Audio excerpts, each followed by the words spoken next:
Welcome to Downshift. My name is Matt. I'm here with the VW Golf R, which is the pinnacle of VW's performance lineup in their brand. But with more competition than ever, is this thing still the top of the heap? Today we're going to hit the highlights, the best and the rest, starting with the rest. First thing that we have to talk about is the technology. Now, most people on the internet are complaining comprehensively that the new infotainment system is bad. It's not great, but it's not as bad as everyone's making it out to be, at least not in anything but the ID4. The ID4 is the worst. But the main problems that I have with the infotainment system are right here, and it's the climate controls. They've gone completely to a slider design, which makes it harder. Like if I want to go all the way up, it's super cold. Look how many times I have to swipe my finger, and then to get back down to a normal temperature, 65 is where I had it. You know, my hand isn't sweaty. You know, it's just, it doesn't make as much sense, this slider design. But let's even go further than that. If you want to turn your heated seat on, you hit it with 2 fingers, you can turn your heated seat on. Then if I want to hit this, I can't adjust it any further. I have to continue hitting it with 2 fingers. You also have cooled seats, but for that, you need to go into the clima menu. Also, you can't adjust your fan speed or where the AC is going unless you go into the clima menu. Now, it's only 1 tap away, so it's not the end of the world. And once you're in here, it's a little bit easier to deal with, but it's just, these slider controls aren't very intuitive, and that's really my main complaint with it. The other thing that I want to talk about is the fact that you kind of have a little bit of a sense of gatekeeping from the infotainment system. So if you're driving along, the screen is going to adapt itself, and you can focus on these 3 icons right here: the car, the information, and then the fuel. So there's nothing there. But if I take my hand here, and now my hand is off the wheel, closer to the screen, then they've moved, and they now have more information. So it seems borderline reckless and dangerous for me to need to take my hand off the wheel, put it in front of the screen so I'm half obscuring it, and then be able to get the most information from the screen. Other than that, the system is pretty good. I mean, the graphics are good. It does some weird stuff. It seems to like jump to weird screens every now and then, but it's quick, it's responsive. You can kind of split the screen fairly well. You've got a completely digital instrument cluster, which is customizable from your touch capacitive buttons on your steering wheel. You've got a head-up display. So overall, the tech is decent, but there's just some daily livability stuff, like living here in Wisconsin. Do I have to take my glove off when it's cold to ramp the heat way up or adjust, the volume? So we'll talk more about that stuff a little bit later. Number 2, the second thing we'll talk about is quality. Now, this is something that if you've gotten into VWs in the past 5 to 8 years, you're probably not bothered with, and to be honest, you probably don't even really notice it. However, it used to be that VWs were kind of what Mazda is today. They were kind of that step between economy and luxury. All the interiors were super solid, really well built, and the materials were really kind of high end. And now it kind of seems that the VW interiors are feeling a little bit more Honda, a little bit more Hyundai. It's still nice in here, and this Golf R has a lot of nice stuff going on, and we'll talk about that later, but it just doesn't quite feel as close to the Audis and BMW interiors that you used to get, a decade or 2 ago. You've got a few more hard plastics, you've got less aluminums, the rear seat gets materials that aren't quite as nice as the front seats, and your passenger seat, your driver's seat is powered, but your passenger seat is manual. So just a bunch of cost-cutting stuff that starts to add up. The third thing I want to talk about on the negative side is just the complete obsession with sliders. This is a new idea for VW, and they must really like it because they're everywhere. And they're okay. I mean, this is kind of interesting. You've got like a capacitive feeling, but there's a sense of lag to when the volume is adjusting. And then you've got this for your song skip on this side of the steering wheel. We talked about the climate slider, which is nonsensical. So all of the volume controls in your car, you have to slide your finger. If you have like sweaty or oily or greasy hands, it's going to be a problem for you. You've also got a slider for your sunroof, which coincidentally is the best use of the slider that I've seen so far. So it's just, it's an interesting gimmick. I get what they're trying to do, keeping the cabin clean and kind of minimal, but living here in Wisconsin, sure, I have my heated steering wheel button here, but I need to take my gloves off to adjust the volume. Seems like kind of a poor design. Number one, my favorite thing about the Golf R, how could it not be? And that's the drive. Now the Golf R has been the pinnacle of VW's performance lineup for a while, and it's gone by several names, but the formula has remained largely the same. Under the hood thumps away the 4th generation of VW's EA888 2-liter turbo, making more power than ever here. The steering is tight and fast. You've got a great sense of feel from the front end. It feels really ready to dive into a corner. This Golf R gets all-wheel drive as it did last year, but it's a new all-wheel drive system, so there's a better sense of rotation from the rear end that you didn't get last year.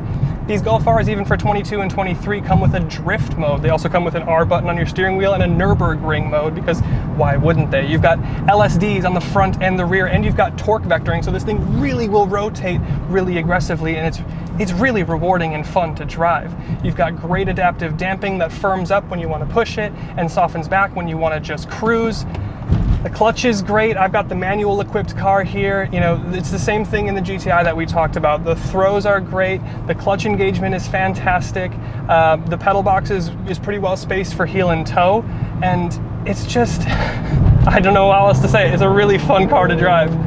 And the second thing that I love about this Golf R is the engine. This is the 4th generation of VW's EA888 engine.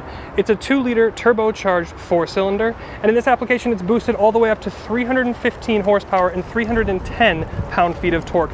Those are the exact same figures that you'll find in a Type R. Now this car has the manual equipped, but if you go with the DSG and all-wheel drive here on this Golf R, you're getting 0 to 60 in just about 4 seconds, which is a whole second quicker than you get in a little sibling, the GTI.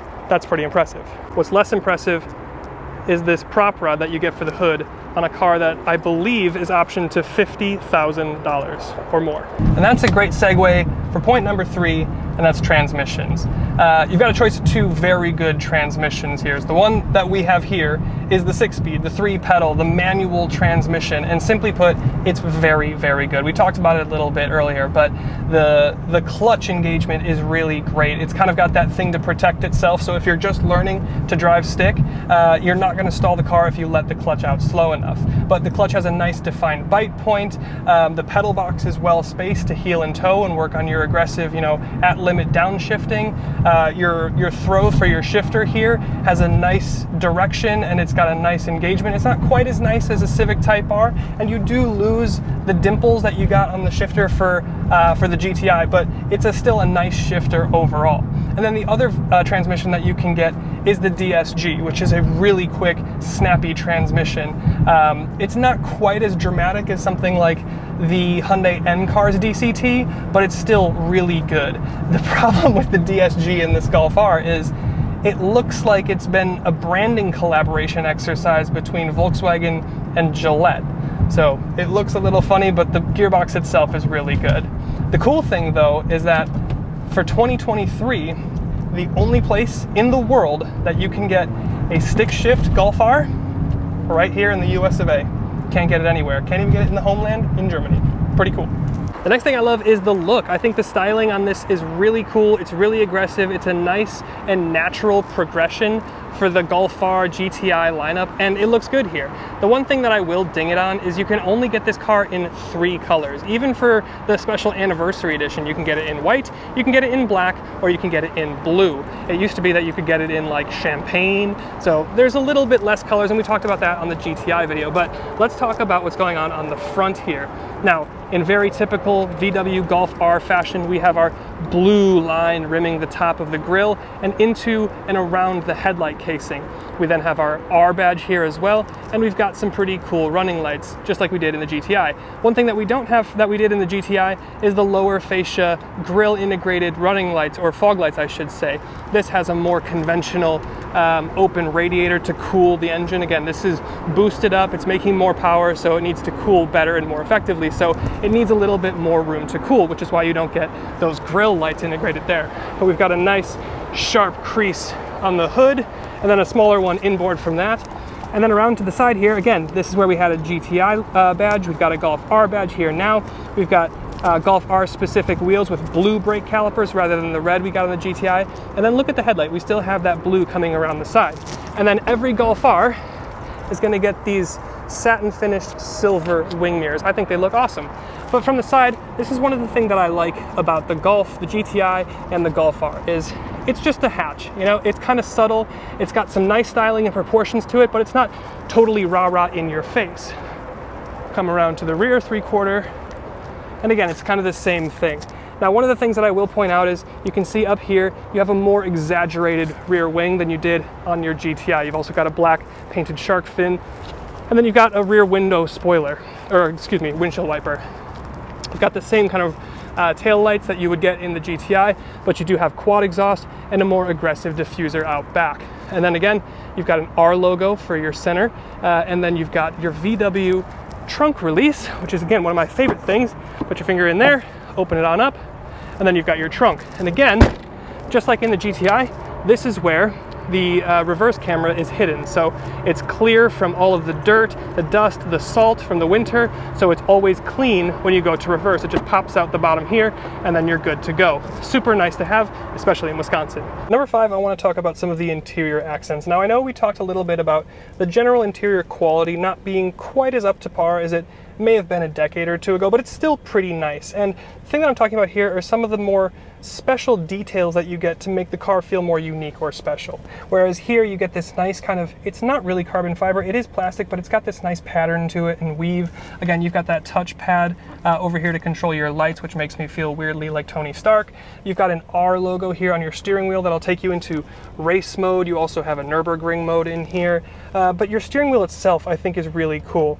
This is where you had, you know, red accenting for the GTI. You've got blue here for your Golf R, but then you also get blue stitching on the inside of your steering wheel on the R, and you had the same black stitching on the GTI. So again, some special stuff for the Golf R.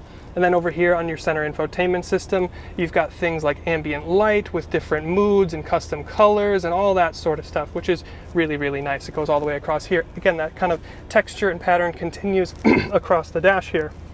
You've got a blue wraparound and R on your transmission. You've got blue stitch shift boot. I do wish that it had the Golf dimples like you do get in the GTI, but you know, I digress. And then the seats themselves. This is a leatherette, but it looks like carbon fiber. It's blue, it's got R stitched into it. It's just really nice. Blue stitching here, and then you do have a nice pano roof. I guess it's not truly pano, but it is nice and big. And then even still, you've got nice luxuries like heated and cooled seats and heated steering wheel. So there are definitely things going on in here to make the car feel special. Really nice. And then we're going to talk about the rear seats themselves. Now again, this is a hatchback, not an SUV, but you still have pretty good room. I'm going to get in here in a second, but I want to draw your attention to, again, some of this really interesting kind of carbon fiber, faux carbon fiber that you get on the seats here. It is interesting that you get blue, but only on the back of the headrest. But we'll step in here. Again, I'm 6'1", and I still have, just like the GTI, about an inch or two in front of me. I've got a pocket for my phone, for my wallet. I've got a map pocket for maybe an iPad or a laptop or something like that. But it is just nice back here. I totally have headroom. I'll close the door here. I've got enough headroom to sit back here comfortably at 6'1" again. And then I have individual climate vents. I have an individual climate zone for the back seat. And I have heated rear seats. I mean, this is stuff that you're not even getting in the Tiguan, no matter how much money you spend. So totally usable, really practical rear seat here on the Golf R. And lastly, we'll talk about the trunk. Again, one of my favorite ways to get into a trunk. Really nice, totally clean and integrated into the design. But you've got this big trunk here. I've got my film gear, I've got a hat, I've got room for a whole bunch of other stuff. You do have a ski pass-through in the center here, and the seats drop 60/40. So it is nice and big and practical. You get grocery bag hangers on the sides here. And then you look up, and just like the GTI, you have this cubby here, which of course is for the European spec models because they need to have a warning triangle, but totally practical trunk, really nice hatchback here. Then eighth and finally, we're going to talk about price and demand. Now this Golf R starts at just about $44,000, which makes it almost exactly the same price as the Civic Type R, and more expensive than something like the GR Corolla, at least in the base core trim, which is their, you know, big seller one. But you know who's not paying anywhere near sticker for their car? Type R buyers and GR buyers. This Golf R has been out for 2 years. It doesn't have the ravenous hype that you get with the GR and the Type R, and you can actually get it at its MSRP or close to. But if you want an all-wheel drive spicy hatchback, there's one more thing that might be worth checking out before it's gone. and it's something I drove a couple months ago. It's the Mini Clubman JCW. That thing is a riot, and to be honest, full package for package, probably the closest competitor to this Golf R. Pretty cool. So that's it. That's the best and the rest of the Volkswagen Golf R. Now, at the beginning of the video, I said that this has a lot more competitors than it ever has before. But when you really start to break it down, you think about things like, okay, well, the Kona N is down on power, it's down on drive wheels, the interior isn't quite as nice, it doesn't have the pedigree, so that doesn't truly compete. And then we talk about things like the Civic Type R, which matches this almost identically, I think actually identically for power, but it's just front wheel drive, and it's gonna be jacked up from the dealership to the moon. And then same thing with the GR Corolla. It has all-wheel drive, but it's down a bit on power, it's down a lot on interior, and it's still going to be jacked up to the moon. The truest competitor that I see to this Golf R is the Mini Clubman JCW, or John Cooper Works, which is still down on power, and you don't get the crazy all-wheel drive system that you get here with the torque vectoring and all that sort of stuff. So I have to say this Golf R still makes a very strong and very compelling argument for itself. So thanks to my friends at Hall VW in Brookfield, Wisconsin for making this video possible. Leave it down in the comments, what do you think about the Golf R and where it stands against the competition, and we'll see you in the next one.